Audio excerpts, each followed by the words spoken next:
رسول الله صلی الله علیه وسلم په صحیح حدیث کې فرمایي چې من صام رمضان ثم اتبعه ستا من شوال فكأنما صام الدهر كله.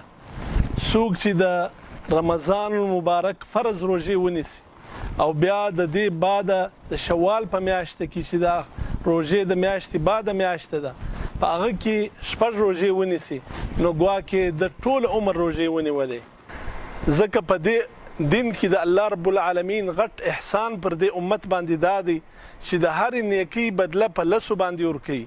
نو د یوې میاشتې روژې دا د لسو میاشتو د روژو برابر دي او دا شپږ روژې دا د 2 میاشتو د روژو برابر دي. دا شپږ روژې دا څوک پرله پسې هم نیولی سي او د هغسې دا هم کولی سي چې په دې ټوله میاشته کې متفرق ایامو کې دا روژې ونیسي.